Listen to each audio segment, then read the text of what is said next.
Worship message వింటా ఉంటే నాకు అనిపించింది, 2 నిమిషాలు మౌనంగా ఉండి మీరు కూడా ఆరాధన చేయండి అని అంటే నాకు మనసులోకి వచ్చినటువంటి మొట్టమొదటి మాట ఏంటంటే, నాలాంటి భార్యనైతే గనక నాలాంటి భర్త ఎప్పటికీ ఒప్పుకోడు అని చెప్పి. అలాంటప్పుడు యేసుక్రీస్తు ప్రభు నన్ను ఎలా చేసుకున్నాడు? కొంచెం ఇబ్బందికరమైనటువంటి మాటలు ఇవి, ఇబ్బందికరమైనటువంటి ప్రశ్నలు. కానీ thank you Suresh for this provoking thought. కొంచెం భయం అనిపించింది, ఇబ్బంది అనిపించింది, ఇది ఎలా అని చెప్పి. బైబిల్ సర్వే మాట్లాడడం కోసం అని చెప్పి నేను రకరకాల ఆలోచనల్ని చేస్తా ఉన్నాను, ఏ వైపు నుండి చేయాలి ఏంటని చెప్పి. ఫస్ట్ సెషన్లో బహుశా మీకు క్వశ్చన్స్కి టైం ఇవ్వనేమో కానీ from the second session onwards, second class అనుకోండి, పోనీ మీకు ఎక్కడ డౌట్ వచ్చినా సరే నన్ను ఆపొచ్చు, ఇబ్బంది పడకుండా. దట్ వే ఇది టీచింగ్ అనేటువంటిది ఇంటరాక్టివ్గా నడుస్తుంది. ఊరికినే ఒకవైపు నుండి నేను మాట్లాడుతూ ఉంటే మీరు మౌనంగా కూర్చోవాల్సినటువంటి అవసరం కూడా ఉండదు. నా కోరిక ఏంటి అని అంటే, I invite you to keep your books open and note down or jot down whatever doubts or questions you get in your minds. ఏదైనా సరే కావచ్చు, మాట్లాడుతున్నటువంటి విషయాలు కావచ్చు, ఆల్రెడీ మీకున్నటువంటి నాలెడ్జ్కి నేను చెప్పేటువంటివి ఏమైనా కొంచెం ఇబ్బందిగా అనిపించవచ్చు, లేకుంటే ఇప్పటికే మీరు చేస్తున్నటువంటి స్టడీని బట్టి మీకు కొన్ని ప్రశ్నలు ఉదయించవచ్చు. వాటినన్నిటినీ కూడా మీరు మార్క్ చేసుకుని ఉంచుకుంటూ ఉంటే ఈవెన్ బిఫోర్ ద సెషన్ నాతో షేర్ చేయొచ్చు, లేకపోతే కనుక ఈవెన్ డ్యూరింగ్ ద సెషన్ మీరు మాట్లాడచ్చు. అప్పుడు ఏమవుతుంది అని అంటే, అది మనకు వచ్చేటువంటి క్వశ్చన్స్ మనకి మాత్రమే కాకుండా మన గ్రూప్ మొత్తానికి కూడా మేలుకరంగా ఉంటుంది అని నేను అనుకుంటున్నాను. రకరకాల థాట్స్ నా మైండ్లో ఉన్నాయి, వాటిల్లో ర్యాండమ్గా వస్తున్నటువంటివన్నీ కూడా నేను మాట్లాడుతూ ముందుకు వెళ్తాను. నాకు ఒక 2-3 సంవత్సరాల నుండి ఒక ప్రార్థన నా మైండ్లో ఉంటుంది. అది ఏదైనా సరే కావచ్చు. ఏదైనా సరే కావచ్చు అని అంటే, మొట్టమొదటిసారిగా ఎప్పుడు గమనించాను అని అంటే, ఒక ఫ్యామిలీ మా దగ్గరికి వస్తూ ఉన్నప్పుడు ఆ ఫ్యామిలీతోటి ఆ రోజు భోజనం చేయబోతా ఉన్నాము. సడన్గా మైండ్లోకి వచ్చినటువంటి ప్రార్థన ఏంటి అంటే, ప్రభువా మేము చేసేటువంటి ఈ భోజనం, ఈ గడిపే సమయం సార్వత్రిక సంఘానికి క్షమాభివృద్ధిని కలిగించాలి అని ప్రార్థన చేశాను. ఇది 1-2 ప్రదేశాలు ఇంతకుముందు షేర్ చేశాను కూడా నేను. నాకు ఆ ప్రార్థన చేసిన తర్వాత సడన్గా నాకు మనసులోకి వచ్చిన ఆలోచన ఏంటంటే, నేనేంటి ఇలా ప్రార్థన చేస్తున్నాను, నేను ఎప్పుడు చేయలేదే అని అనిపించింది. కానీ ఆ ప్రార్థన గురించి ఆలోచిస్తూ ఉంటే మాత్రం ఇది నిజమే కదా అనిపించింది. లేకుంటే ఎక్కడో తెలంగాణలో కొన్ని ప్రాంతాల నుండి, ఆంధ్రాలో కొన్ని ప్రాంతాల నుండి ఈ టెక్నాలజీని వాడుకుని మనం ఇక్కడ కూర్చుంటే మనం నేర్చుకునేటువంటిది ఓన్లీ మన కోసమేనా? ఈ సెషన్ ఆరంభంలో కూడా నేను ప్రార్థన చేసుకునేటప్పుడు నా మనసులోకి వచ్చిన ప్రార్థన ఏంటి అని అంటే, ప్రభువా ఈ సెషన్స్ అంటే నేను దీనికోసం చేసే ప్రిపరేషన్ కానీ, చేసే బోధన కానీ నాకు వ్యక్తిగతంగా, తర్వాత సెకండ్ బ్యాచ్కి మాత్రమే కాకుండా నా కుటుంబానికి ఉపయోగపడాలి, నేనున్నటువంటి సంఘానికి ఉపయోగపడాలి, నేను ఇన్వాల్వ్ అయినటువంటి ఫెజ్ పరిచర్యకు ఉపయోగపడాలి, సార్వత్రిక సంఘానికి ఉపయోగపడాలి. అంటే ఖచ్చితంగా జరగాల్సిందే కదా, ఎందుకంటే మనం after all we are part of God's body. So బాడీలో ఎక్కడ ఏ చిన్న మార్పు సంభవించినా సరే అది బాడీ మొత్తానికి ప్రయోజనకరం అవుతుంది లేదా నష్టాన్ని చేకూరుస్తుంది. కాబట్టి మనం చేసేటువంటి ఈ పని, మనం మాట్లాడుకునేటువంటి మాటలు ఖచ్చితంగా మనకు ఉపయోగకరం కావాలి, సార్వత్రిక సంఘానికి ఉపయోగపడాలి అన్నది నా ఆలోచన.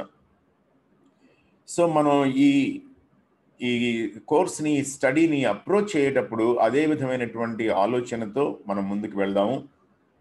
మరొకసారి మీకు నా కృతజ్ఞతలు, ఎందుకంటే నాకు మీతోటి ఈ విధంగా టైం స్పెండ్ చేయడానికి, మీకు బోధించే అవకాశాన్ని నాకు ఇచ్చి నేను కూడా నేర్చుకోవడానికి అవకాశం కల్పించారు. దాన్ని బట్టి నేను మీకు కృతజ్ఞతలు చెప్తున్నాను.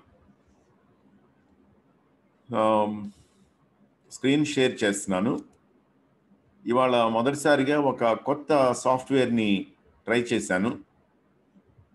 నాకు ఇలాంటి కొంచెం ఇష్టం, సాఫ్ట్వేర్లు కొత్తవి చూస్తూ ఉంటాను ప్రజెంటేషన్ కోసం అని చెప్పి, వాటిని ఎలా వాడాలి ఏంటని చెప్పి ట్రై చేస్తూ ఉంటాను.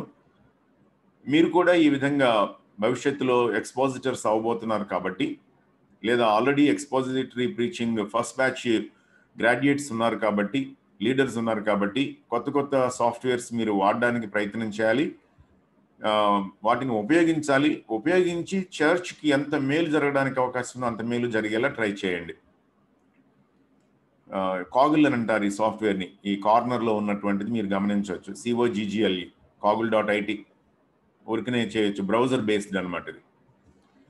సరే, బైబిల్ సర్వే గురించి మనం మాట్లాడుతూ ఉన్నాం. బైబిల్ సర్వే గురించి మాట్లాడేటప్పుడు మనకు ఒక డౌట్ రావాలి. అసలు మీకు ఇప్పుడైనా అనిపించిందా అసలు బైబిల్ ఎందుకు చదవాలి? సరే, మనం అంటే అలవాటు పడిపోయి ఉన్నాము. చాలా కాలం నుండి చక్కగా నేర్చుకుంటున్నాము, నేర్పిస్తున్నాము, అలవాటు పడిపోయి ఉన్నాం కాబట్టి బైబిల్ ఎందుకు చదవాలి అనే ప్రశ్న రావటం ఏంటి అనిపించవచ్చు. కానీ మన ఇళ్లలో యంగ్ పీపుల్ ఉన్నారుగా, మన చర్చ్లో యంగ్ పీపుల్ ఉన్నారు. ఆల్మోస్ట్ 8th, 9th, 10th వచ్చేటప్పటికే వాళ్ళకి ప్రశ్నలు ఎదురు తిరిగి అడగలేరు, అంతే. కొన్ని చోట్ల అడగను కూడా అడిగేస్తున్నారు. వాళ్ళకి మనం చెప్పాలి, పొద్దున్నే లేవగానే నువ్వు బైబిల్ చదువుకున్నావా అని అడగాలి. రోజు బైబిల్ చదువుకో అని చెప్పాలి. వాళ్ళకి న్యాచురల్గా మనసులో వచ్చేటువంటి క్వశ్చన్ ఏమై ఉండాలి అని అంటే, అసలు బైబిల్ ఎందుకు చదవాలి? ఆ ప్రశ్న రావాలి అసలు. ఇవాళ ఉదయం మనం మెడిటేషన్కి కూర్చున్నప్పుడు కూడా మనకి బైబిల్ చదవాల్సినటువంటి అవసరం ఏంటి? నేను బైబిల్ చదువుకోకపోతే పూట గడవదా అనే ప్రశ్న రావాలి మనకి. అది ఖచ్చితంగా మనల్ని కొంచెం ఒక కుదుపుకి లోనయ్యేలా చేయాలి. అకస్మాత్తుగా కొత్త సంగతి కనుక్కున్నాం అనుకోండి, వాక్యంలో నుంచి పరిశుద్ధాత్ముడు మనకి నేర్పిస్తే ఆహా అనిపించింది అనుకోండి, ఓకే, బాగుంటుంది. అప్పుడు కొన్నిసార్లు మనసు ఏంటో పరిపరి విధాలు పోతా ఉంటుంది, ఏమీ ఎక్కడ ఫోకస్ ఉండదు, చదువుతున్నదంతా కూడా చాలా డ్రైగా అనిపిస్తూ ఉంటుంది, ఏంటి ఇబ్బందిగా ఉంటుంది, ఇవాళ ఏమి నడవలేదు అనిపించినప్పుడు అయ్యో ఏమీ నడవలేదే, ఏమీ దొరకలేదే అనేటువంటి నొప్పి, తపన, బాధ ఉంటుందా ఉండట్లేదా? అలాంటి సమయాల్లో ఉదయించాల్సినటువంటి ప్రశ్న ఏంటి? ప్రశ్న అంటే అసలు బైబిల్ ఎందుకు చదవాలి? అసలు ఎందుకు బైబిల్ చదవాలి? దీనికి మీకు మనసులోకి ఏమైనా గబగబా ఆలోచనలు వస్తూ ఉంటే మీరు గబగబా రాసుకోవచ్చు. అయితే మీరు చెప్పే ఆలోచనలు, నేను చెప్పే ఆలోచనలు ఒకటే కాకపోవచ్చు, ఏం పర్లేదు. స్టిల్ మీకు ఒక ఆలోచన రావాలి ఏంటి అనేటువంటిది. మీరు రాసుకోండి. నేను చెప్తా ఉంటాను కొన్ని. అసలు బైబిల్ ఎందుకు చదవాలి? నేను చదవటం అనేటువంటి సాధారణమైనటువంటి మాటే వాడుతున్నాను. నేను పఠనంలోకి అంటే స్టడీలోకి, ధ్యానం, మెడిటేషన్లోకి, మెమరైజ్, కంఠస్థం చేయడంలోకి వెళ్ళలేదు ఇంకా. దాని గురించి నేను మాట్లాడడం లేదు. బహుశా నాకు తెలిసి అవన్నీ కూడా ఎవరంటే మన వరకుమార్ గారు బైబిల్ డాక్టర్ని టీచ్ చేసేటప్పుడు, ఆ తర్వాత సురేష్ గారు expository preaching and interpretation principles మాట్లాడేటప్పుడు నేర్పిస్తారనుకుంటే బహుశా మీకు. నేను ఊరికినే రీడింగ్ అనేటువంటి ఒక సాధారణమైనటువంటి మాటనే వాడుతున్నాను. ఎందుకు మనం బైబిల్ చదవాలి అని అంటే, ఇదిగో ఈ 4 విషయాల కోసం మనం బైబిల్ని చదవాలి.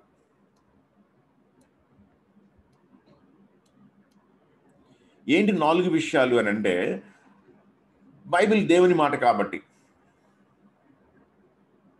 బైబిల్ దేవుని మాట కాబట్టి అంటే మనకి దేవుని దగ్గర నుంచి వచ్చిందనేగా మనం నమ్ముతున్నటువంటి విషయం. దేవుని దగ్గర నుంచి వచ్చింది, దేవుడు మాట్లాడాడు, ప్రవక్తలు పరిశుద్ధాత్మ మూలంగా పలికారు, దైవావేశం వల్ల కలిగింది. ఇదిగో ఈ విషయాలన్నింటినీ మనం తర్వాత లేటర్ డేట్ మాట్లాడొచ్చు. కానీ ప్రస్తుతానికి మనకు ఉన్నటువంటి ఆలోచన ఏంటి అని అంటే, బైబిల్ అనేటువంటిది దేవుని మాట కాబట్టి మనం బైబిల్ని చదవాలి. బైబిల్ చదివితే ఏమర్థం అవుతుంది? బైబిల్ చదివితే ఏమర్థం అవుతుంది అని అంటే, దేవుని మైండ్ ఏంటో అర్థం అవుతుంది, దేవుని మనస్సు ఏంటో అర్థం అవుతుంది. నేను బహుశా తర్వాత రోజుల్లో కొంచెం ఏమైనా అవకాశం చూసుకొని రెవల్యూషన్ గురించి అంటే ప్రత్యక్షత గురించి, బహిర్గతం చేసుకోవడం గురించి, చెప్పుకోవటం గురించి మాట్లాడతాను.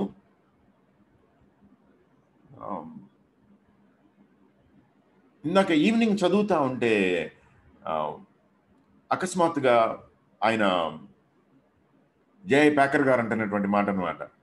ప్యాకర్ గారు ఏమంటారు అని అంటే, ఆయన అన్నమాట చాలా అద్భుతంగా అనిపించింది. Christianity is the religion that rests on God's revolution అని అంటాడు అనమాట. అంటే దేవుడు తనంతట తానుగా తన గురించి చెప్పుకోవడం మీద ఆధారపడినటువంటి మతం. అంటే దేవుడు నేను ఫలానా అని చెప్పుకున్నాడు. ఇలా చెప్పుకునే దేవుడు ఉంటాడా అసలు అంటే మనకు అర్థం కావాల్సింది ఏంటంటే, చెప్పుకోని వాడు దేవుడు ఎట్లా అవుతాడు? నేను కొన్ని ఇట్లాంటి గబుక్కున ప్రశ్నలు వేస్తా ఉంటే కనుక మీరు నన్ను అపార్థం చేసుకోవద్దు. తన గురించి తాను చెప్పుకోని వాడు దేవుడు ఎట్లా అవుతాడు? ఇది ఒక ప్రశ్న అనమాట నాకు. అంటే దేవుడు ఎలాంటి దేవుడై ఉండాలి అని అంటే, దేవుడు ఎలా ఉండాలి అని అంటే, ఆయనని నేను నా అంతట నేనుగా అర్థం చేసుకోలేను. ఆయనకి ఆ విషయం తెలుసు. అలా అని చెప్పి నన్ను వదిలేస్తాడంటే వదిలేయడు. వదిలేయకుండా ఏం చేస్తాడు? ఏ సుధీర్, నేనెవరో నీకు తెలుసా అంటాడు. నువ్వు కళ్ళెత్తి పైకి చూసావా అని అంటాడు. నువ్వు సృష్టి అంతటిని గమనించావా అని అంటాడు. నువ్వు సృష్టిని గమనించడమే కాకుండా దానికి నాకు ఏమైనా సంబంధం ఉందేమో అర్థం చేసుకున్నావా అంటాడు. జగదుత్పత్తి మొదలుకుని సృష్టింపబడిన వస్తువులను ఆలోచించావా అంటాడు. నా లక్షణాలు ఏమైనా నీకు అర్థమైనయా అంటాడు. ఆయన మాట్లాడేటువంటి దేవుడు, కమ్యూనికేట్ చేసే దేవుడు, సంభాషించే దేవుడు, తానెవరో నాకు తెలియజేసే దేవుడు.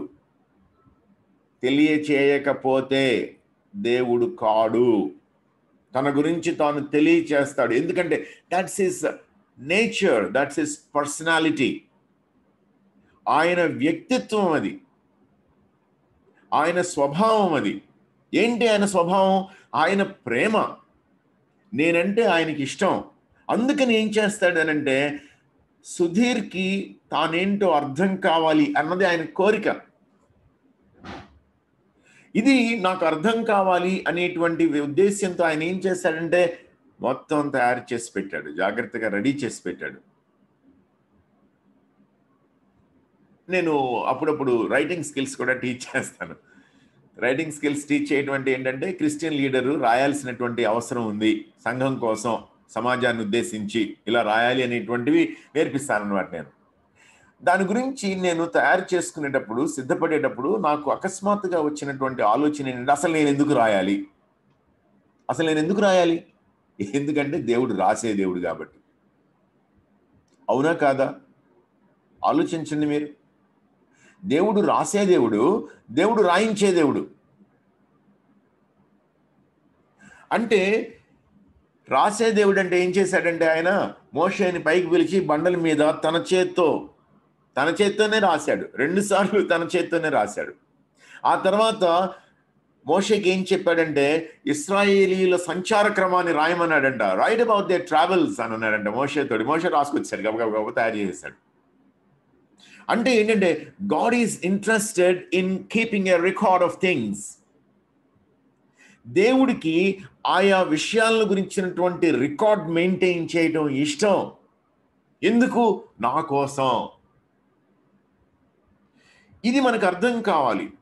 బైబిల్ దేవుడి మైండ్ మనకి స్పష్టం చేస్తుంది.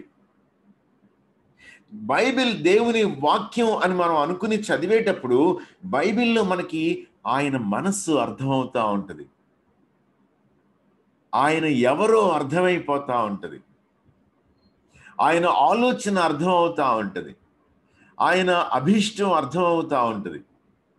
బైబిల్ చదవాలి మనం.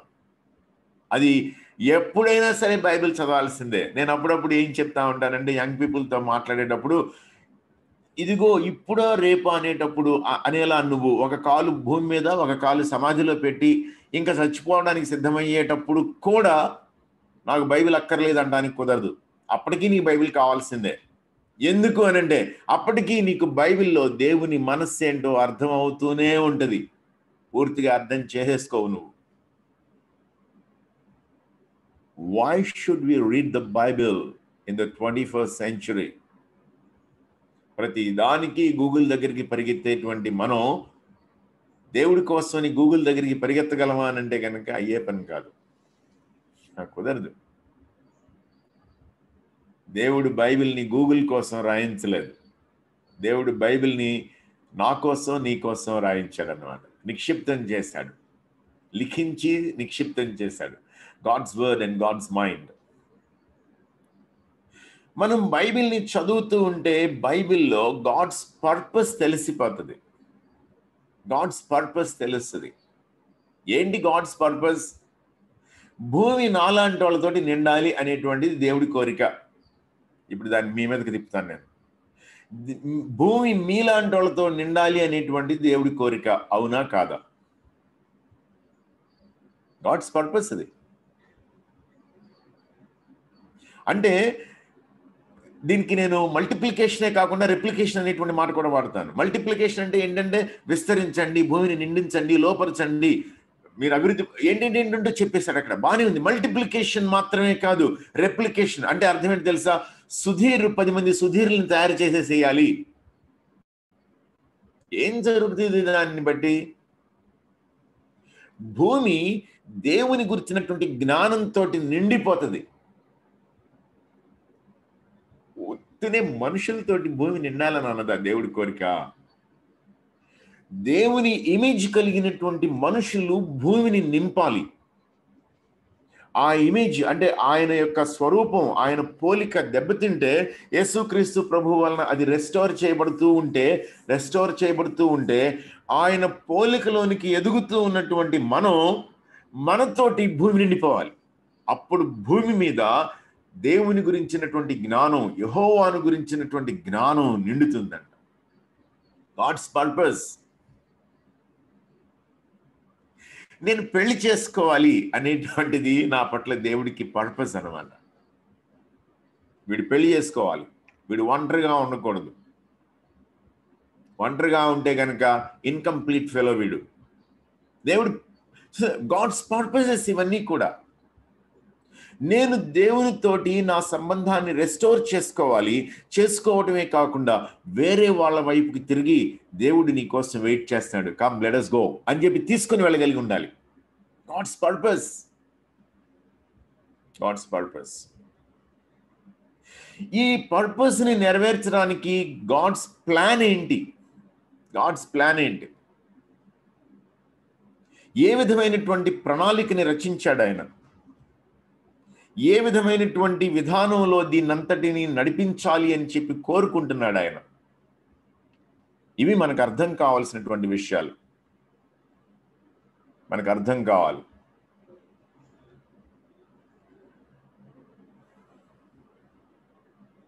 బైబిల్ చదివేటప్పుడు మనకి దేవుడు అర్థం అవుతున్నాడా, అర్థం కావటం లేదా? దేవుని మనస్సు ఏంటో తెలుస్తుందా లేదా? ఇది ఉత్తినే పేపర్ మీద కనబడేటువంటి అక్షరాలు కాదు, ఎవరో గట్టిగా చదువుతుంటే వినబడేటువంటి మాటలు కాదు. ఈ అక్షరాల్లో, ఈ మాటల్లో బరువు ఉంది, జీవం ఉంది, విలువ ఉంది, నన్ను నిర్మించేటువంటి శక్తి ఉంది. అది మనం మన జీవితాల్లో ఆ ఇంపాక్ట్ని ఫీల్ అవుతున్నామా, ఫీల్ అవడం లేదా? అది ఎక్స్పీరియన్స్ చేస్తున్నామా, చేయడం లేదా?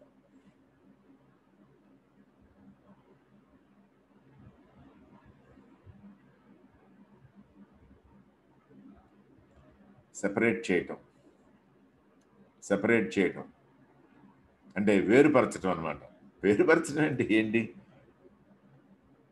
ప్రాణాత్మల్ని, కీళ్ళని, మూలుగని వేరు చేయటం అంట. అంతేనా? అక్కడితో అయిపోయింది? అయిపోలేదు. వేరు చేయటం అంటే ఏంటి? నన్ను లోకంలో నుండి వేరు చేయటం. ఏం చేస్తుంది? God's plan, God's purpose. సత్యమందు వీరిని ప్రతిష్ఠ చేయము, నీ వాక్యమే సత్యము. ప్రతిష్ఠ చేయటం అంటే ఏంటి? కాన్సక్రేట్ చేయమంటున్నాడు, శాంక్టిఫై చేయమంటున్నాడు, సెపరేట్ చేయమంటున్నాడు. ఆ ఉద్దేశ్యంతో మనం బైబిల్ చదువుతున్నామా, చదవటం లేదా?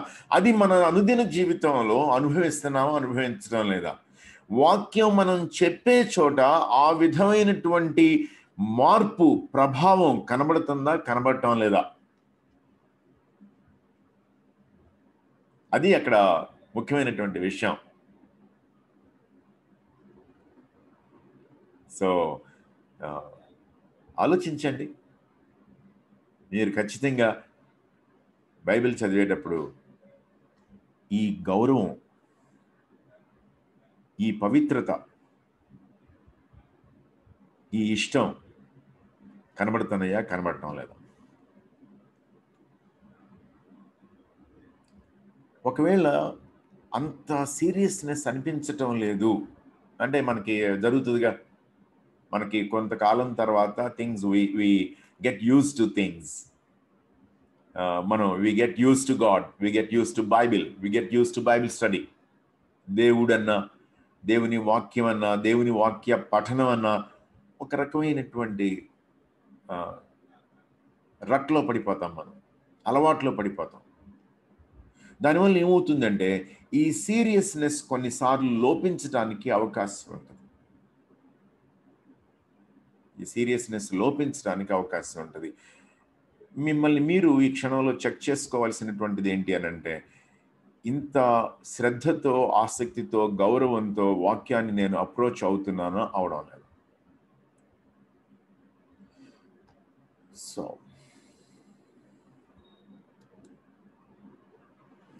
మనం బైబిల్ని ఏమంటున్నాము? బైబిల్ ఈజ్ యూనిక్ అని అంటున్నాం.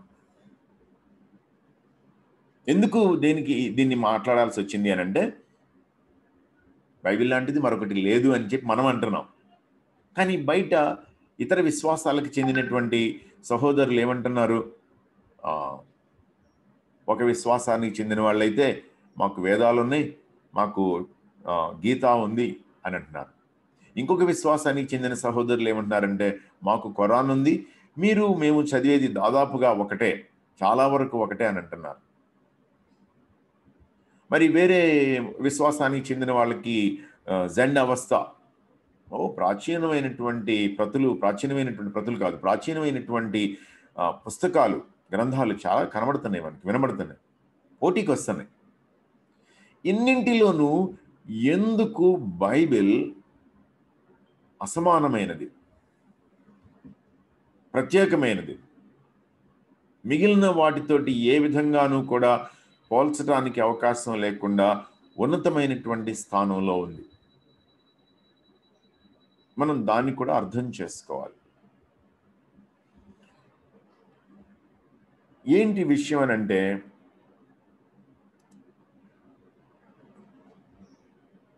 మొట్టమొదట మనకి అర్థం కావాల్సింది ఏంటంటే, how is it different from others? మిగిలిన పుస్తకాల నుండి మన బైబిల్ ఏ విధంగా భిన్నమైంది, అది మనకు అర్థం కావాలి. ఏంటి తేడా? అది పుస్తకమే, ఇది పుస్తకమే. దాన్ని వాళ్ళు పవిత్రంగా చదువుకుంటున్నారు, స్వీకరించారు, పవిత్రంగా ట్రీట్ చేస్తున్నారు. మన వాళ్ళు కూడా అలానే చేస్తున్నారు. దానికి ఒక చరిత్ర ఉంది, మనకి ఒక చరిత్ర ఉంది. ఇంకా చెప్పాలి అని అంటే కనుక, ఇప్పుడు హైందవ విశ్వాసం యొక్క పాపులర్ అవేర్నెస్ అన్నమాట, ప్రజల యొక్క అవేర్నెస్ అనేటువంటిది పెరుగుతూ వస్తుంది. కాబట్టి ఒక రకమైనటువంటి మిలిటెన్సీ పెరుగుతుంది. కాబట్టి వాళ్ళు ఏమంటున్నారు అని అంటే, కొంతకాలం నుండి ఒక 4-5 దశాబ్దాల నుంచి వాళ్ళు ఏమంటున్నారంటే, మీకున్నటువంటి బైబిల్ కంటే ప్రాచీనమైనటువంటి వేదాలు, ఋగ్వేదమే అన్నింటికంటే ప్రాచీనమైనటువంటిది అని చెప్తున్నారు. ప్రామాణికాలు చూపిస్తారనంటే చూపించలేరు, అది వేరే విషయం. కానీ వాళ్ళు ఏం అనగలుగుతున్నారు అని అంటే, మీ దగ్గర ఉన్న వాటికంటే మావి ప్రాచీనమైనటువంటివి అని అంటున్నారు అనమాట. మరి ఏ విధంగా మనం క్లెయిమ్ చేయగలం మన బైబిల్ యూనిక్ అనేటువంటిది? క్లెయిమ్ చేయడానికి మనకున్నటువంటి ఆధారం ఏంటి అసలు? దేన్ని బట్టి మనం చెప్పగలం?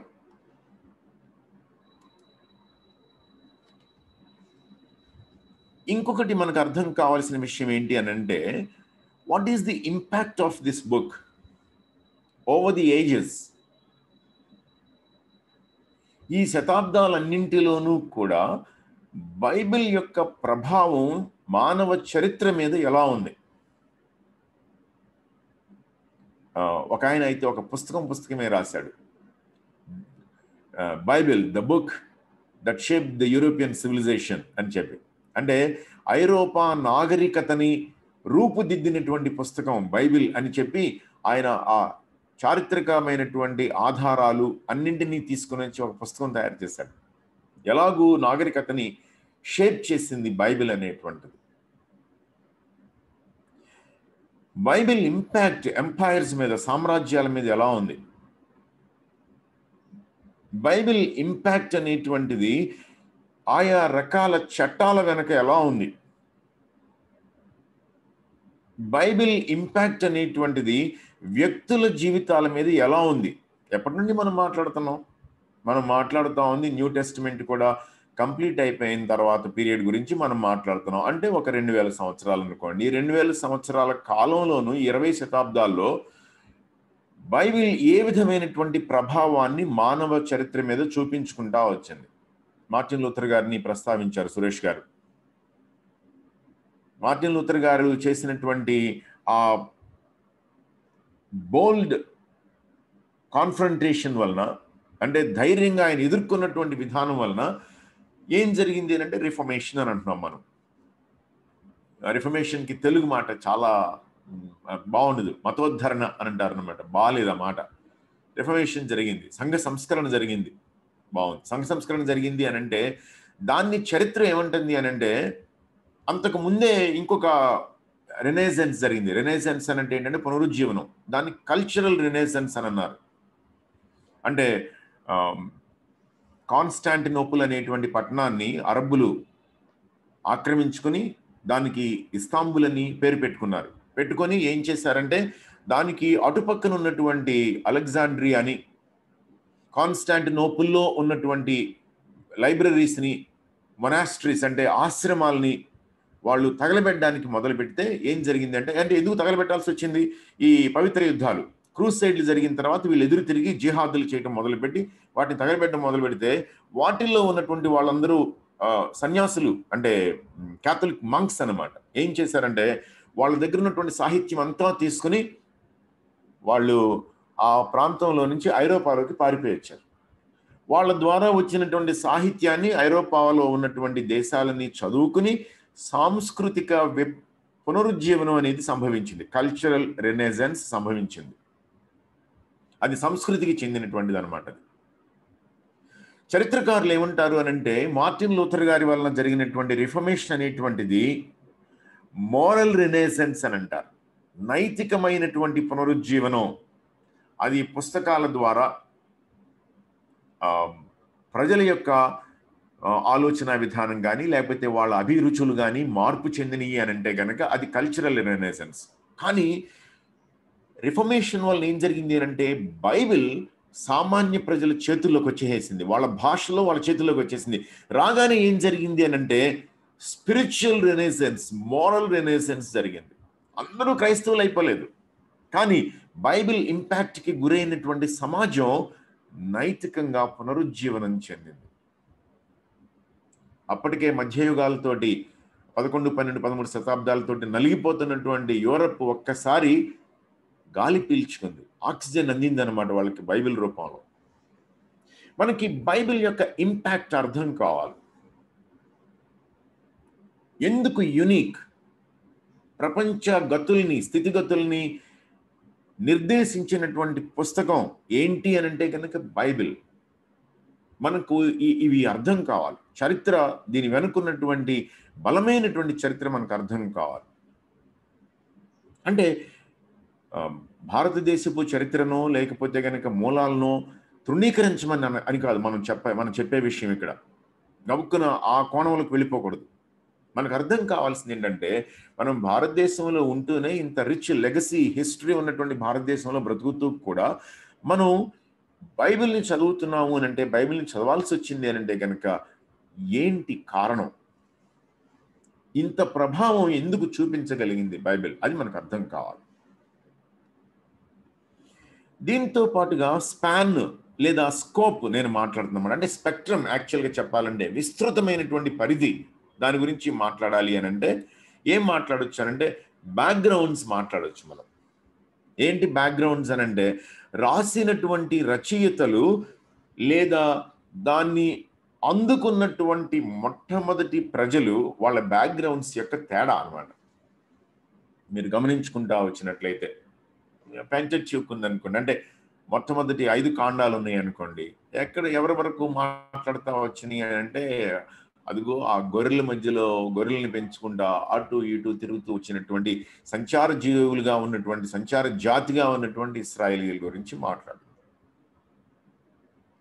మీరు నెమ్మదిగా పుస్తకాలని దాటి ముందుకు వెళ్ళిపోతూ ఉంటే మీరు మాట్లాడినట్లయితే దానియేలు దగ్గరకు వచ్చేటప్పటికి ఏమొచ్చేసింది అని అంటే అద్భుతమైనటువంటి బాబిలోనియన్ సివిలైజేషన్, బబులోన్ నాగరికత వచ్చేసింది.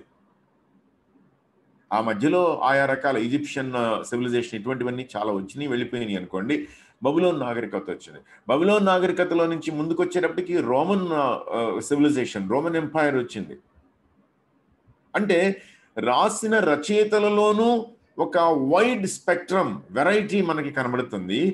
అందుకున్నటువంటి ప్రజలు ఎవరి గురించి ఎవరి కోసం రాయబడిందో వాళ్ళ విషయాన్ని చూసినా సరే ఆ బ్యాక్గ్రౌండ్ స్పెక్ట్రమ్ అనేటువంటిది ఎంత వైడ్ వెరైటీ.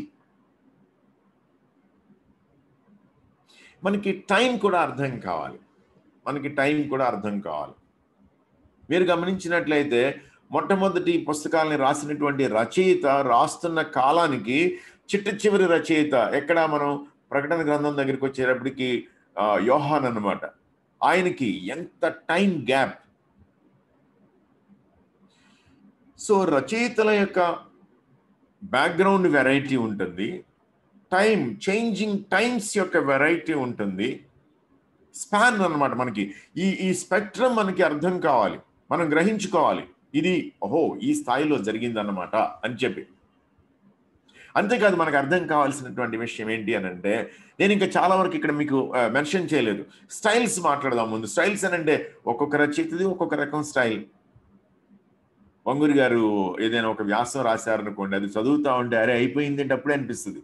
ఎందుకు అనంటే అంత సరళమైనటువంటి భాష, సూటి అయినటువంటి భాష, తేలిగ్గా మనసుకి చేరిపోయేటువంటి భాష, స్టైల్ అన్నమాట. కాంప్లికేషన్స్ ఎక్కడా ఉండవు. నాకు ఒక రచయిత తెలుసు, హ్యారీ బ్లామైర్స్ అనేటువంటి ఒక బ్రిటిష్ కాథలిక్ ప్రీస్ట్ అనమాట. లేడు ప్రస్తుతం. మంచి ఇంగ్లీష్ ప్రొఫెసర్, దానికి తోడు హిస్టోరియన్, దానికి తోడు బైబిల్ అపాలజిస్ట్. ఆయన కాథలిక్ అవడానికి, కానీ గ్రేట్ థింకర్. ఆయన పుస్తకం తీసుకుని మొదలు పెడితే 2 పేజీలు చదివేటప్పటికి ఇంకా చాలు అనిపిస్తుంది. ఎందుకు అనంటే ఎంత కాంప్లెక్స్ థాట్ మాట్లాడతాడో. మీరు గమనించినట్లయితే బైబిల్లోనూ ఉన్నారు కాంప్లెక్స్ థాట్ మాట్లాడేటువంటి రచయితలు. మీరు గమనించినట్లయితే పత్రికల్లో పౌలు మాట్లాడేటువంటి మొదటి అధ్యాయాలు, మీరు ఏ పత్రికనైనా తీసుకోండి, పత్రికల్లో ముఖ్యంగా రోమిలకు రాసేటువంటిది కావచ్చు, లేకుంటే గలతీలకు రాసేది, లేకుంటే గలతీల కంటే కూడా ఎఫిషియన్స్కి, ఫిలిపియన్స్కి రాసేటువంటిది, కొలోషియన్స్కి రాసేది, ఆ ప్రైమరీ చాప్టర్స్ తీసుకుంటే దానిలో ఆయన చెప్పేటువంటి విషయాలు ఎంత ఫిలసాఫికల్ డెప్త్ ఉంటుందో.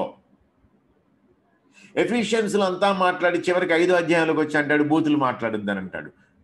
చాలా స్ట్రైట్ అయిపోతుంది అన్నమాట. Variety of styles.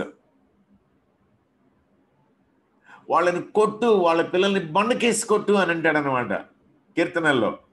అంటే మనకి మనసులో ఇన్నర్ మోస్ట్ బీయింగ్లో మనకు ఉండేటువంటి కసి, వేదన, కన్నీళ్ళు మొత్తం అనమాట. నేను ఇంత ఏడుస్తున్నాను, ఎవడన్నా పట్టించుకుంటాడని మనం అనుకుంటామేమోనని ముందుగానే కీర్తనకారుడు ఏమని పాడాడు తెలుసా? నా కన్నీళ్ళని నువ్వు సీసాలో పెట్టావు, ప్రతి కన్నీటి బొట్టు గురించి రాసుకుంటున్నావు పుస్తకంలో. ఆహా, ఎంత బేసిక్ ఇమోషన్స్ గురించి, బేసిక్ కండిషన్స్ గురించి, మౌలికమైన విషయాల గురించి మాట్లాడుతుందో చూడండి. స్టైల్స్, వెరైటీ ఆఫ్ స్టైల్స్ అనమాట. స్పాన్ అనే అందుకనే అంటుంది అనమాట. మరి మొత్తం వేస్ట్ అని అంటాడు సొలొమోను పట్టుకొని, మొత్తం వేస్ట్ అని అంటాడు, ఎందుకు పనికిరాదని అంటాడు. అంటే మనకి ఒక పక్కనేమో అసలు మనం ఏమాత్రం తేలిగ్గా తీసుకోలేనటువంటి ఫిలాసఫీ, ఇంకొక పక్కనేమో ఏ విధంగానూ విస్మరించడానికి అవకాశం లేని ఎవ్రీడే లైఫ్. స్పెక్ట్రమ్, మళ్ళీ వైడ్ వెరైటీ.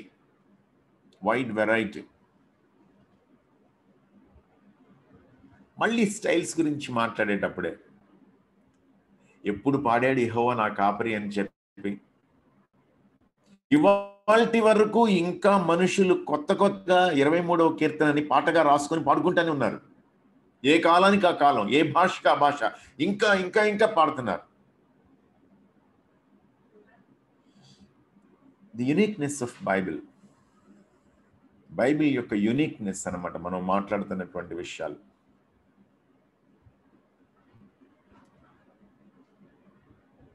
మీరు ఇది ఆలోచించాలి. మన చేతుల్లో ఉన్నటువంటి పుస్తకం ఆషామాషిగా రాలేదు మన దగ్గరికి. ఈ పుస్తకం మన దగ్గరికి రావడం అనేటువంటిది దేవుడు మన కోసం స్పెషల్గా ఆర్డైన్ చేశాడు, ఆర్కెస్ట్రేట్ చేశాడు, మిస్ అవ్వకుండా చేశాడు. సంఘానికి అప్పగించాడు అనమాట బైబిల్ని దేవుడు. సంఘానికి బైబిల్ అవసరం అని చెప్పి దేవుడికి తెలుసు. అందుకోసమే. Very good.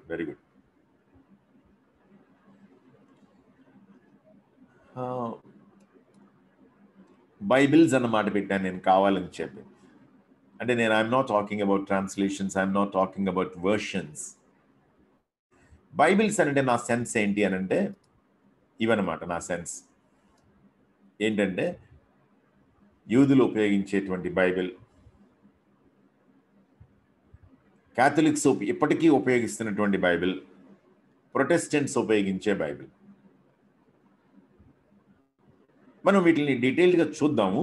కానీ నేను జస్ట్ మీకు వీటిలో ఉండేటువంటి తేడా ఏంటనేటువంటి చూపించడం కోసం అనమాట.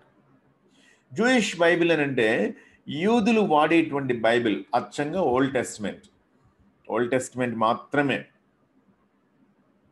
జూయిష్ బైబిల్ అనగానే మనకు అర్థం కావాల్సింది ఇది ఎవరి బైబిల్ అని అంటే యేసు ప్రభు వాడుకున్నటువంటి బైబిల్. మీకు తెలుసుగా ఆయన వాడుక చొప్పున సమాజ మందిరానికి వెళ్తే చదవడానికి ఆయనకి చుట్టల్ని ఇచ్చేవాళ్ళు. ఒకరోజు ఆయన అలా తీసుకున్నది ఏంటి అని అంటే యెషయా గ్రంథం. ఆ యెషయా గ్రంథంలో నుంచి ఆయన చదువుకుంటున్నాడు. ఇదిగో మీ వినికిడిలో ఈ లేఖనం నాలో నెరవేరిందని చెప్పేశాడు. మరి ఫిలిప్ని ప్రభు ఏం చెప్పాడనంటే గాజాకి వెళ్ళి అరణ్య మార్గాన్ని కలుసుకోమని చెప్పాడు. అరణ్య మార్గాన్ని కలుసుకోమంటే అక్కడికి వెళ్ళేటువంటి సమయానికి ఒక రథంలో ఆయన కూర్చుని వెళ్తున్నాడు. ఐథియోపియుడైనటువంటి మంత్రి ఆయన కూర్చుని చదువుకుంటున్నాడు. ఈయన పక్కగా వెళ్ళి చదివేది నీకు అర్థమవుతుందా అన్నాడు. నాకెవరైనా చెప్పకపోతే ఏం అర్థమవుద్ది అన్నాడు. ఏంటిది ఇంతకీ అనంటే యెషయా గ్రంథం చదువుతున్నాడు. యూదులు వాడినటువంటి బైబిల్ అన్నమాట అది, అచ్చంగా ఓల్డ్ టెస్టమెంట్. ఎందుకు? వాళ్ళకి మెస్సియా గురించి ఎదురు చూడడం అనేటువంటి దాని దగ్గరే ఆగిపోయి ఉన్నారు వాళ్ళు. వాళ్ళకి 400 సంవత్సరాల తర్వాత ప్రభు మరలా తన ప్రజల్ని సంధించాడు, ఆయనే దిగొచ్చాడు అనేటువంటిది వాళ్ళకి ఇంకా కళ్ళు తెరుచుకోలేదు. So Old Testament. మరి క్యాథలిక్ చర్చ్ వాడేటువంటి బైబిల్ ఏంటి అని అంటే, క్యాథలిక్ చర్చ్ వాడేటువంటి బైబిల్ గురించి చెప్పేదానికంటే ముందు ఓకే సరే, క్యాథలిక్ చర్చ్ వాడేటువంటి వద్దు, ప్రొటెస్టెంట్ చర్చ్ మాట్లాడేది చెప్తాను నేను ఫస్ట్. మనం మాట్లాడేటువంటి బైబిల్ మనకేంటి అని అంటే ఇదిగో ఓల్డ్ టెస్టమెంట్, న్యూ టెస్టమెంట్, క్రొత్త నిబంధన, పాత నిబంధన. అంటే యూదులు వాడేటువంటి బైబిల్ని తీసుకొని వచ్చి, అంటే పుస్తకాల క్రమం కొంచెం అటు ఇటు మారడం ఏమైనా జరగవచ్చేమో, కానీ అందులో ఉన్నటువంటి పుస్తకాలని మనం యాజ్ దే ఆర్ వాడుకుంటున్నాం. ఓల్డ్ టెస్టమెంట్ని వాడుకుంటున్నాం. దానికి యేసుక్రీస్తు ప్రభు మొదటి రాకడ తర్వాత సంభవించినటువంటివన్నీ, ఆయనలో నెరవేరినటువంటి ప్రవచనాలు కావచ్చు, ఆయన శిష్యులు సంఘాన్ని ఏ విధంగా నిర్మించారు అనేటువంటిది, సంఘ క్షేమాభివృద్ధి కోసం ప్రభువు ఏ విధంగా తన శిష్యుల ద్వారా, అపొస్తలుల ద్వారా ఏమేమి విషయాలు పలికించాడు, రాయించాడు అనేటువంటిదంతా మనకి న్యూ టెస్టమెంట్. ప్రభు యొక్క రెండవ రాకడ నిమిత్తం ఆయన మరలా మనకు చేసిన వాగ్దానం కావచ్చు, ప్రత్యక్షత కావచ్చు, new testament. Old testament and new testament బాగుంది. మరి ఈ జూయిష్ బైబిల్లో ఓల్డ్ టెస్టమెంట్, ప్రొటెస్టెంట్ బైబిల్లో ఓల్డ్ టెస్టమెంట్, న్యూ టెస్టమెంట్ అయితే క్యాథలిక్ బైబిల్ ఎందుకు డిఫరెంట్ అని మనం అనుకోవాల్సి వస్తుంది అని అంటే, దీనిలో వాళ్ళు మరికొన్ని పుస్తకాలని కలుపుకున్నారనమాట. మరికొన్ని పుస్తకాలని కలుపుకోవడం అంటే అర్థం ఏంటి అని అంటే, ఓల్డ్ టెస్టమెంట్, న్యూ టెస్టమెంట్తో పాటుగా వాళ్ళు ఏం చేశారు అని అంటే, ఈ రెండు టెస్టమెంట్స్కి మధ్య కాలం ఇంటర్ టెస్టమెంటల్ పీరియడ్ అని అంటాం దాన్ని. అంటే టెస్టమెంట్స్కి మధ్య కాలంలో ఆ 400 సంవత్సరాల కాలంలో వాళ్ళు ఏం చేశారనంటే వాళ్ళకి సంభవించినటువంటి సంఘటనల్ని కొన్ని యూదులు పుస్తకాలుగా రాసుకున్నారు. గ్రీకులతో వాళ్ళ యుద్ధాలు కావచ్చు, లేకపోతే ఆయా కుటుంబాల్లో జరిగినటువంటి సంఘటనలు కావచ్చు, వీటిని రాశారు.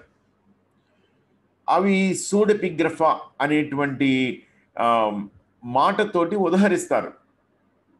కొంతమంది ఏమంటారంటే ఇక్కడ స్పెల్లింగ్ తప్పు పడింది, అపోక్రిఫా కానీ సూడెపిగ్రఫా కానీ ఒకటే అనేటువంటి వాళ్ళు కొంతమంది ఉన్నారు. కొంతమంది ఏమంటారు అని అంటే సూడెపిగ్రఫా అనేటువంటిదేమో ఈ రెండింటికి మధ్యకాలానికి చెందింది, అపోక్రిఫా అనేటువంటిదేమో న్యూ టెస్టిమెంట్ తర్వాతి కాలానికి చెందింది అని అంటారు అనమాట. సో నిజానికి ఆర్డర్ ఎట్లా ఉండాలి అని అంటే Old Testament, Pseudepigrapha, New Testament, Apocrypha. వాళ్ళ బైబిల్ యాక్చువల్గా ఈ పుస్తకాలు కలిపే ఉండే. వాళ్ళ తెలుగు బైబిల్ ట్రాన్స్లేషన్ మీరు గమనించినా సరే ఆ తెలుగు బైబిల్లో కూడా ఈ పుస్తకాలు వాళ్ళు చాలా మామూలుగా కలుపుకున్నారు. చరిత్రకారులు అంటే సంఘ చరిత్రకారులు, సంఘంలో ఉన్నటువంటి మన బైబిల్ పండితులు పెద్దలు ఏమంటారు అని అంటే సూడెపిగ్రఫాని, అపోక్రిఫాని మీరు కావాలి అని అంటే కొంచెం ఊరికనే ఇన్ఫర్మేషన్ కోసం చదువుకోవాలనుకుంటే చదువుకోండి, కానీ they are not part of the Bible. Church క్యానన్లో అవి చేర్చబడలేదు అనే మాటను ఉపయోగిస్తారనమాట వాళ్ళు. అంటే సంఘం దేన్నైతే బైబిల్గా స్వీకరించడానికి దేన్ని ప్రమాణంగా తీసుకుందో ఆ ప్రమాణాన్ని ఈ రెండు భాగాలు కూడా మీట్ అవ్వవు. కాబట్టి ఈ క్యానన్కి వెలుపల ఓల్డ్ టెస్ట్మెంట్కి న్యూ టెస్ట్మెంట్ అంటే బైబిల్కి వెలుపల ఉంచబడిన పుస్తకాలు ఇవి. అందుకనే దానికి ఇంకొక మాట వాడతారు. ఏమని మాట వాడతారంటే ఎక్స్ట్రా బిబ్లికల్ రైటింగ్స్ అని అంటారనమాట. బైబిల్కి అదనమైనటువంటి రచనలు, బైబిల్ కాదు అని చెప్పి. సో మనం ఓల్డ్ టెస్ట్మెంట్ని, న్యూ టెస్ట్మెంట్ని కూలంకషంగా చదువుకున్న తర్వాత ఏమైనా మనకి అవకాశం కుదిరినట్లయితే సూడెపిగ్రఫా, అపోక్రిఫా వాటి యొక్క కాంటెంట్ ఏంటనేటువంటిది కొంచెం పరిశీలించడానికని ప్రయత్నం చేద్దాం.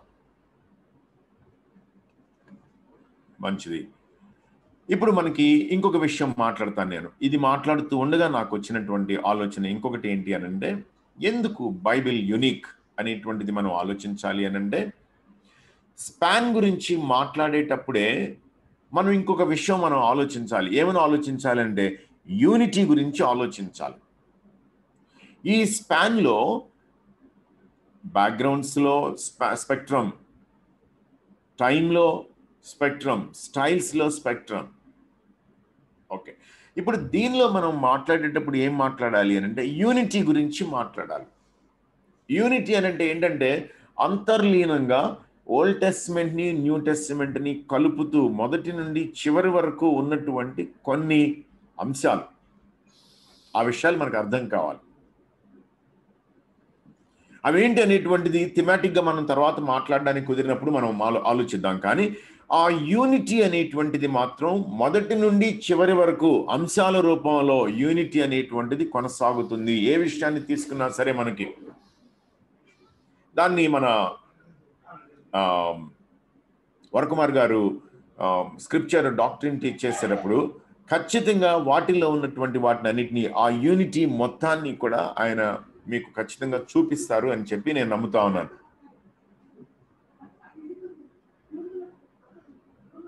సో ఈ విధమైనటువంటి యూనిటీ కానీ యూనిక్నెస్ కానీ బైబిల్లో ఉంది కాబట్టే మనకి తెలియాల్సింది ఏంటంటే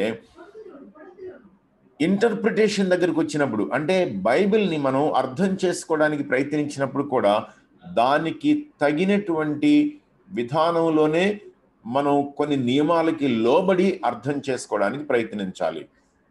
మనం ఇష్టం వచ్చినట్టుగా చేయడానికి వీల్లేదు అనేటువంటిది మనం గుర్తుపెట్టుకోవాలి.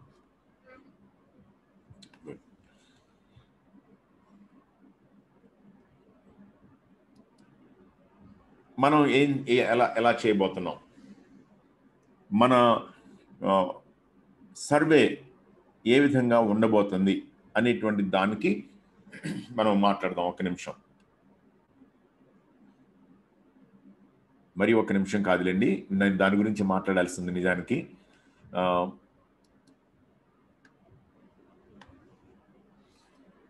నా కోరిక ఏంటి అనంటే, మన స్టడీ ముగిసే నాటికి మనకి బైబిల్ యొక్క ఓవర్వ్యూ, దానికి ఇంకొక మాట ఏం ఉపయోగించవచ్చానంటే బర్డ్స్ ఐ వ్యూ, అంటే ఒక పక్షి పైనుండి చూసినట్లయితే గనక మొత్తం ఎలా కనబడుతుందో బర్డ్స్ ఐ వ్యూ. దానికి ఇంకొక మాట ఏం ఉపయోగించవచ్చు అంటే బిగ్ పిక్చర్. బైబిల్ యొక్క బిగ్ పిక్చర్ ఏంటనేటువంటిది, ఓవర్ వ్యూ అనేటువంటిది మనకి అర్థం కావాలి. అది మనకున్నటువంటి ఆలోచన. అంటే ఉన్నటువంటి 39 + 27 66 పుస్తకాల యొక్క సంకలనం అనేటువంటిది మొత్తం అసలు దేని గురించి మాట్లాడుతుంది మనకు అర్థం కావాల్సినటువంటిది అనమాట. ఎలాగూ ఏం చెప్తుంది అసలు ఈ బైబిల్ అనేటువంటిది. అదే సమయంలో మనకి అర్థం కావాల్సినటువంటి మరో విషయం ఏంటి అనంటే, మనం ముగించేటప్పటికి కబుక్కున ఎవరైనా సరే మనల్ని పట్టుకొని హగ్గై గ్రంథం గురించి చెప్పండి అని అన్నారనుకోండి, దాని గురించి మనం ఈ 5 Wలు చెప్పగలిగి ఉండాలి. 5 Wలు అంటే ఏంటి?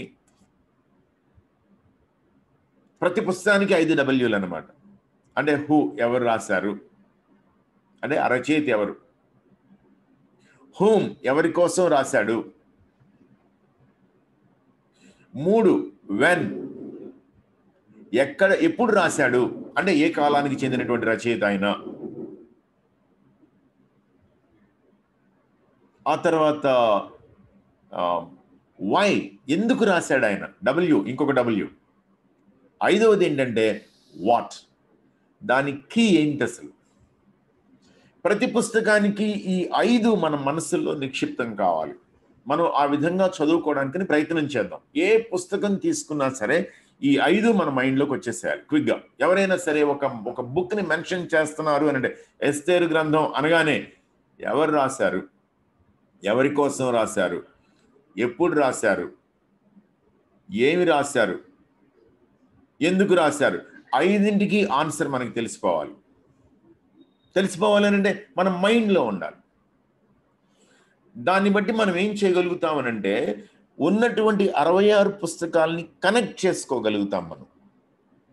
మనకి కనెక్ట్ చేసుకోవటం తేలిక అవుతుంది. సో మీరేం చేయొచ్చు అనంటే, ఇప్పటికే మీకు తెలిసినటువంటి పుస్తకాలు మీరు రఫ్గా ట్రై చేయొచ్చు. నా ఉద్దేశం, మీరు కంప్యూటర్ వాడే వాళ్ళు అయితే కనుక ఒక ఎక్సెల్ షీట్ తీసుకోండి. ఎక్సెల్ షీట్ తీసుకొని ఒక టేబుల్ తయారు చేసుకోండి. వీలుంటే కనుక నేనే ఒక టేబుల్ తయారు చేసి, ఎక్సెల్ షీట్ తయారు చేసి నేను మీకు గ్రూప్లో దాన్ని సర్క్యులేట్ చేస్తాను. ఎవరికి వాళ్ళు దాన్ని నింపుకోవచ్చు. బుక్ నేమ్ రాస్తే 5 Wలు ప్రతి పుస్తకానికి ఎదురుగానమాట నింపేసుకోవడం. ఆ టేబుల్ మన మైండ్కి అట్లాగా ఫిక్స్ అయిపోవాలి. మీరు దాన్ని ఇంట్లో మీ పిల్లలతోటి చర్చించవచ్చు, మీ మినిస్ట్రీ పార్ట్నర్స్ తోటి చర్చించవచ్చు, మీ సండే స్కూల్ పిల్లలతోటి చర్చించవచ్చు. ఇదిగో ఫలాని బుక్. మీరు ఒక సంవత్సర కాలంలో 52 లేదా 56 వారాల్లో మీరు 52 వారాలు ఏం చేయొచ్చు అంటే ఈ 66 పుస్తకాలని గురించినటువంటి 5 W's చక్కగా టీచ్ చేసేయచ్చు, గుర్తుపెట్టేసుకునే విధంగానమాట. సో దీనికోసం మనం ట్రై చేద్దాం. దానివల్ల ఏమవుతుంది అంటే, ఇదిగో మన ఈ ఓవర్ వ్యూ అనేటువంటిది మనకి తేలికగా అర్థమవుతుంది. ఇబ్బంది పడకుండా బైబిల్ మొత్తం దేని గురించి మాట్లాడుతుంది అనేది మనకు తెలిసిపోతుంది. మెథడ్స్ ఏంటి అనంటే, ఉపయోగించేటువంటి మెథడ్స్, రకరకాల మెథడ్స్ వాడుతున్నారు సర్వే టీచ్ చేసేటువంటి పెద్దలు. సింథటిక్ అనేటువంటి ఒక మెథడ్. సింథటిక్ మెథడ్ ఏంటి అనంటే, మొత్తాన్ని గురించి ఓవర్ వ్యూ అర్థమయ్యే విధంగా నేర్చుకోవటం. అది సింథటిక్ మెథడ్ అన్నమాట. సింథసిస్, కలపటం అన్నమాట. మిళితం చేయడం. ఎనలిటికల్ అంటే ఏంటి అని అంటే విశ్లేషించటం.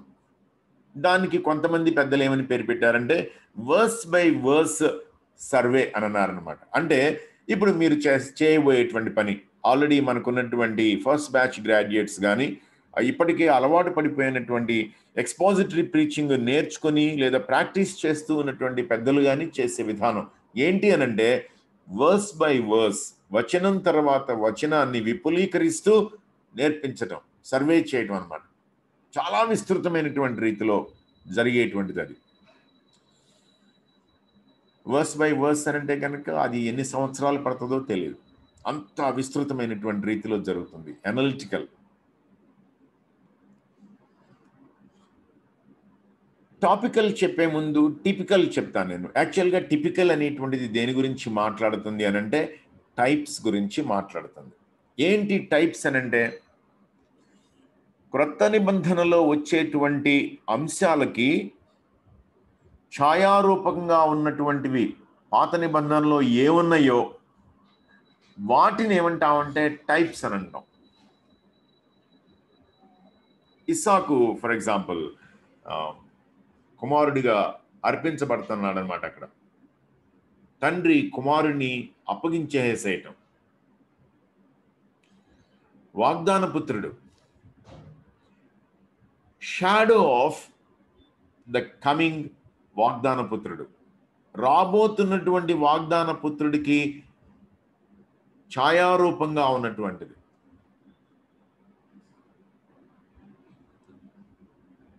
మనకి ఈ టైప్స్ అర్థం కావాలి. డేవిడ్ ఉన్నాడు అనుకోండి, దావీదు రాజు ఉన్నాడు అనుకోండి, ఆయన రాజ్యం, ఆయన సింహాసనం రాబోయేటువంటి రాజుకి ఛాయారూపంగా ఉన్నటువంటిది, అంటే టైప్ అన్నమాట. He is a type of Christ.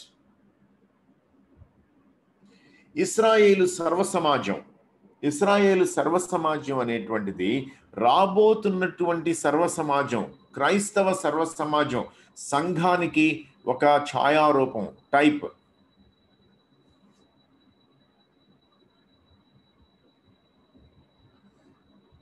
ఐగుప్తులో బంధకాల్లో బానిసత్వంలో ఉన్నారు. ఐగుప్తులో నుంచి విడుదల పొంది బయటికి రావాలి. బయటికి రావడం కోసం అని చెప్పి పస్కా పశువుని వధించారు. రాబోయేటువంటి పస్కా గొర్రెపిల్లకి టైప్ అన్నమాట. ఈ టైప్స్ని చదివేటువంటి సర్వే విధానాన్ని ఏమంటామంటే టిపికల్ స్టడీ అని అంటాం అనమాట దాన్ని. సో ఒకటేమో సింథటిక్, రెండవదేమో అనలిటికల్, మూడవదేమో టిపికల్ చెప్పాను, అంటే నాలుగవది అనుకోండి పని. ఇప్పుడు టాపికల్ అనేటువంటిది మాట్లాడతాను.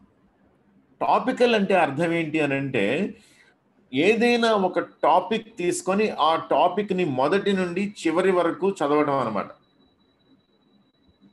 అందుకే మీరు గమనించుంటారు, అప్పుడప్పుడు వాట్సాప్లో వస్తూ ఉంటుంది, ఈ క్రిస్టియన్ గ్రూప్స్లో వస్తూ ఉంటుంది, ఏంటి అని అంటే Jesus in every book of the Bible. 66 పుస్తకాల్లోనూ యేసుక్రీస్తు, ఆదికాండంలో యేసుక్రీస్తు, ప్రకటన గ్రంథంలో యేసుక్రీస్తు, ఈ మధ్యలో ప్రతి పుస్తకంలోనూ చివరికి సాంగ్ ఆఫ్ సాలమన్, పరమగీతంలో యేసుక్రీస్తు, ప్రసంగిలో యేసుక్రీస్తు, ప్రతి పుస్తకంలో, ఎస్తేరు గ్రంథంలో యేసుక్రీస్తు, ప్రతి పుస్తకంలో నుంచి యేసుక్రీస్తుని ఎట్లా చూపించడానికి అవకాశం ఉందో బయటికి తీసుకుని వస్తారు. టాపికల్ స్టడీ అన్నమాట. అంటే సర్వే చేయటం ఎలా చేస్తారు అని అంటే 66 పుస్తకాలని కూడా ఒక టాపిక్ తీసుకుంటారు. టేక్ ఫర్ ఎగ్జాంపుల్ పాపాన్ని గురించి బైబిల్ చెప్పినంతగా బయట ఏ పుస్తకము మాట్లాడదు, ఏ మత గ్రంథము మాట్లాడదు. పాపం గురించి, పాపాన్ని పాపం అని చెప్పి, మనిషిని పాపి అని చెప్పి ఏ విధమైనటువంటి మొహాటం లేకుండా, ఇబ్బంది లేకుండా, మాటలు మింగకుండా బైబిల్ స్పష్టంగా మాట్లాడేస్తుంది. దానికి ఏం చేస్తాం మనం? పాపం అనేటువంటిది 66 పుస్తకాల్లోనూ ఏ విధంగా జరిగింది, ఏ విధంగా వివరించబడింది మనం చూస్తాం దాన్ని. దీన్నే కొంతమంది ఏమంటారు అని అంటే టాపికల్ స్టడీనే డాక్ట్రినల్ స్టడీ అని కూడా అంటారు. అంటే డాక్ట్రినల్ స్టడీ అని అంటే అర్థం ఏంటి అని అంటే విశ్వాస ప్రమాణాలని తీసుకుని మౌలికమైనటువంటి విశ్వాసాలను తీసుకొని ఆ విశ్వాసాలని మొదటి నుండి చివరి వరకు చదవడం అనమాట. Take for example God doctrine తీసుకున్నారనుకోండి. ఆ గాడ్ డాక్ట్రిన్ అనేటువంటిది ఆది కాండం నుండి ప్రకటన గ్రంథం వరకు ఏ విధమైనటువంటి రీతిలో మనకి ప్రత్యక్షత ఇవ్వబడింది, మనకి నేర్పించబడింది, దేవుడు తన గురించి తాను మనకి ఏ విధమైనటువంటి విషయాల్ని చెప్పుకుంటా వచ్చాడు. డాక్ట్రినల్ స్టడీ అనమాట. సంఘం అని అన్నాం అనుకోండి, సంఘం అనేటువంటి మాట నూతన నిబంధనలో మాత్రమే ఉందా, లేకుంటే పాత నిబంధనలో కూడా దాని గురించినటువంటి స్పృహ కానీ ఆలోచన కానీ ఉందా? ఉంటే ఏ విధంగా ఉంది? పాత నిబంధన కాలంలో సంఘం అంటే ఏంటి, క్రొత్త నిబంధన కాలంలో సంఘం అంటే ఏంటి, దీన్ని ఎలా పోల్చడానికి అవకాశం ఉంది, మొదటి నుండి చివరి వరకు పరిశీలన చేయటం. సో టాపికల్ స్టడీ అని అంటాం దీన్ని. నాకు తెలిసి ఖచ్చితంగా మీలో ప్రతి ఒక్కరూ కూడా భవిష్యత్తులో ఏదో ఒక రూపేణ ఏదో ఒక టాపికల్ స్టడీ చేస్తారు. అవసరం అవుతుంది మీకు. మొదటి నుండి చివరి వరకు ఏ విధంగా బైబిల్లో కనబడుతూ వచ్చింది. కుటుంబం ఫర్ ఎగ్జాంపుల్, దేవుడు మాకు ఇచ్చినటువంటి ప్రధానమైనటువంటి ఆలోచన కానీ భారం కానీ కుటుంబం అనేటువంటిది ఆది కాండంతో మొదలు పెట్టుకుని ప్రకటన గ్రంథం వరకు దేవుడు కుటుంబం గురించి తనకున్నటువంటి ఆలోచనని ఏ విధంగా స్పష్టం చేస్తూ వచ్చాడు. ఎక్కడో ఆది కాండంలో మొదలైనటువంటి కుటుంబం అనేటువంటి ఆలోచన కరప్ట్ అయిందా, లేకుంటే గనక మరింత స్పష్టమవుతూ వచ్చిందా? సో మనం ఏం చేస్తాము అనంటే బైబిల్ని తీసుకునేటప్పుడు టాపికల్ స్టడీ కూడా, డాక్ట్రినల్ స్టడీ కూడా చేస్తాం. నా నమ్మకం ఏంటి అనంటే, మీరు అనలిటికల్ మెథడ్కి వంగూరి గారి ద్వారా పరిచయం చేయబడతారు. యాక్చువల్ టాపికల్ స్టడీకి వరకుమార్ గారు మిమ్మల్ని బైబిల్ గుండా తీసుకుని వెళ్తారు. కార్డినల్ డాక్ట్రిన్స్ తీసుకొని, అంటే మౌలికమైనటువంటి విశ్వాసాలు, ప్రధానమైనటువంటి విశ్వాసాలను తీసుకొని వాటిని పరిశీలన చేస్తారు మొదటి నుండి చివరి వరకు. సర్వే క్లాస్లో మనం దేన్ని ఉపయోగించుకోవడానికి ప్రయత్నిస్తామంటే సింథటిక్ స్టడీ మెథడ్ని మనం వాడతాం. అంటే ఎందుకోసం సింథటిక్ మెథడ్ని మనం వాడతాము అని అంటే, బైబిల్ స్కూల్స్కి వెళ్లకుండా బైబిల్ని బాగా జాగ్రత్తగా చదువుకోవాలి. కుదిరిన మేరకు బైబిల్ని దేవుడు మనకు అప్పగించినటువంటి ప్రజలకి ప్రదేశంలో వాక్యాన్ని నేర్పించాలి అనుకుంటే, ఇదిగో ఈ సింథటిక్ మెథడ్ అనేటువంటిది చాలా బాగా పనికొస్తుంది. ఎందుకు అంటే ఈ సింథటిక్ మెథడ్ మనకి బైబిల్ మొత్తం ఏంటి అనేటువంటిది స్పష్టంగా చూపించేస్తుంది, మనకి అర్థమయ్యేలా చేస్తుంది. నా కోరిక ఏంటి అనంటే, ఈ టాపికల్ సిస్టమ్ని కూడా నేను 1 or 2 క్లాసెస్ డిస్కస్ చేయాలి అనేటువంటిది నా కోరిక. ఎందుకోసం అంటే నేను చాలా టాపిక్స్ లిస్ట్ అవుట్ చేసుకుని ఉంచుకున్నాను. ఫర్ ఎగ్జాంపుల్, దేవుని రాజ్యం అంటే ఏంటి, కింగ్డమ్. ఈ మధ్యకాలంలో ఇంటర్నేషనల్గా వినబడుతూ ఉన్నటువంటి మాట అన్నమాట ఇది. Kingdom world view. కింగ్డమ్ అనేటువంటిది మనకి మొదటి నుండి చివరి వరకు ఏ విధంగా బైబిల్లో కనబడుతుంది అనేటువంటిది. రెవల్యూషన్ అనేటువంటిది, రెవల్యూషన్ అంటే ప్రత్యక్షత అంటే ప్రకటన గ్రంథం కాదు నా ఉద్దేశం. ప్రత్యక్షత, జనరల్ రెవల్యూషన్ కానీ, స్పెషల్ రెవల్యూషన్ కానీ, పర్ఫెక్ట్ రెవల్యూషన్ కానీ, కంటెంపరీ రెవల్యూషన్ కానీ, ఇలాంటి వాటి గురించి మనం మాట్లాడాలి అని అంటే కనుక ఇదిగో ఈ టాపికల్ స్టడీ అనేటువంటిది. నాకు మరో కోరిక ఏంటి అనంటే, క్రానాలజీ గురించి కూడా నేను ఇంట్రడ్యూస్ చేద్దాం అని అనుకుంటున్నాను. నేను ఇది చివరిలో చేస్తానా, లేకపోతే మొదట్లోనే తీసుకుని వచ్చి ఇంట్రడ్యూస్ చేస్తాను అనేటువంటిది నేను ఇంకా ఖచ్చితమైనటువంటి ఆలోచనకి రాలేదు. క్రానాలజీ అంటే ఏంటంటే సమయ పట్టిక అనమాట. కాలం అనేటువంటిది ఆదికాండం మొదలుకొని ప్రకటన గ్రంథం వరకు కాలం ఏ విధంగా కనబడుతుంది మనకి, ఆయా రకాల కాలాలు అన్నమాట, సంవత్సరాలు, ఎప్పటి నుండి ఎప్పటి వరకు ఏమి జరిగి ఉండడానికి అవకాశం ఉంది. క్రానాలజీ అనేటువంటిది చారిత్రకమైనటువంటి దృక్పథం అనమాట అది. దాంతో పాటుగా నాకు ఇంకో కోరిక ఏంటి అనంటే హిస్టరీ. నేను ఈ మధ్యలోనే I came across a book, ఏంటిది ఆ బుక్ అని అంటే the social context of the new testament. అసలు గమనించండి, ఆ టెక్స్టే, ఆ టైటిల్ ఎంత బాగుందో చూడండి, social context of the new testament. అంటే క్రొత్త నిబంధనని అర్థం చేసుకోవడానికి అక్కడ ఉన్నటువంటి సాంఘిక సందర్భం, సాంఘిక పరిస్థితులు ఎలా ఉన్నాయి. సో మనకి అంటే history behind the Bible as history, మనకి అర్థం కావాల్సినటువంటి విషయాలు అనమాట ఇవి. నేను I'm not talking about church history, I'm talking about the Bible as history. అంటే ఆదికాండం మొదలుకొని ప్రకటన గ్రంథం వరకు ఏ ఏ కాలాల్లో ఏ ఏ రచయితలు ఏమేమి మాట్లాడారు, ఎలాంటి చారిత్రక పరిస్థితుల్ని కలిగి ఉన్నారు వాళ్ళు ఆ టైంలో, ఆ హిస్టారికల్ బ్యాక్గ్రౌండ్ ఏంటి, ఆ హిస్టరీ అనేటువంటిది, బిహైండ్ దిస్ అనేటువంటిది ఏంటి మనం మాట్లాడాలి అనేటువంటిది నా కోరిక అనమాట. ఇవన్నీ మాట్లాడేటప్పుడు అంటే ఇంకా చాలా థింగ్స్ నేను నోట్ చేసి పెట్టుకున్నాను. కొన్నైనా సరే అంటే మీకు ఎందుకు చూపించాలన్నది నా కోరికనంటే, ఆల్రెడీ వరకుమార్ గారు బేసిక్ డాక్ట్రిన్స్, ఫండమెంటల్ డాక్ట్రిన్స్ అన్ని మాట్లాడతారు కాబట్టి నేను అవి ఆయన టచ్ చేయనటువంటి కొన్ని టాపిక్స్ని ఈ 66 పుస్తకాల్లో ఎలాగూ స్పృశించడం జరిగింది, ఎలాగూ వివరించడం జరిగింది, ఎలా డెవలప్ అయినాయి అనేటువంటి కనుక మీకు చూసినట్లయితే బాగుంటుంది అనేది నా కోరిక. సో ఇది మనం చేయబోతున్నాము. ఈ విషయాల్ని దృష్టిలో పెట్టుకుని మీరు క్లాస్కి హాజరవడం మంచిది. సాధ్యమైనంత వరకు కొన్ని ఆప్షనల్ అసైన్మెంట్స్ ఇస్తాను, కొన్ని కంపల్సరీ అసైన్మెంట్స్ ఇస్తాను. నేను మామూలు స్థాయి టీచర్ని. టీచర్స్కున్న లక్షణం ఏంటి అని అంటే అసైన్మెంట్స్ ఇవ్వడం, అసైన్మెంట్స్ ఇచ్చిన తర్వాత వాటిని పట్టించుకొని కరెక్ట్ చేయటం.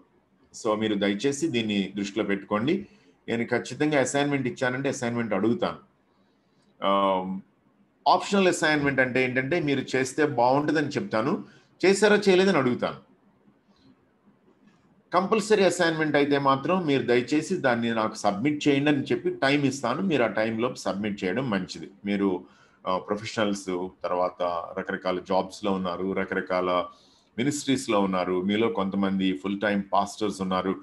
మీకు కొంచెం ఇబ్బంది, కానీ ఈ కోర్స్ నడిచినంత కాలం ఆ ఇబ్బందులతో పాటుగా మీరు దీన్ని ఏం చేస్తారు అని అంటే, ఈ కోర్స్ షెడ్యూల్ని మీ షెడ్యూల్లోకి ప్యాక్ చేసుకోండి ఎట్లాగైనా సరే. అంటే ఖచ్చితంగా అసైన్మెంట్ కోసం కొంచెం టైం పెట్టుకుంటే ఈ కోర్స్ యొక్క ఆబ్జెక్టివ్ అనేటువంటిది, దాని ఫుల్నెస్ అనేటువంటిది, దాని ఫుల్ ఇంపాక్ట్ అనేటువంటిది మీ లైఫ్లో ఎక్స్పీరియన్స్ చేస్తారు. మరొకసారి మీకు కృతజ్ఞతలు తెలియజేస్తాను నాకు మీరు ఇచ్చినటువంటి అవకాశాన్ని బట్టి. నేను 8:17 అయింది, ఇక్కడితో ఆపుతున్నాను. నేను నెక్స్ట్ క్లాస్కి ఎంత టైం అనేటువంటిది ఖచ్చితంగా కనుక్కొని ఖచ్చితంగా ఆ మినిట్ వరకు మాట్లాడతాను, మధ్యలో మీకు Q&Aకి అవకాశం ఇస్తూనే. Thank you very much.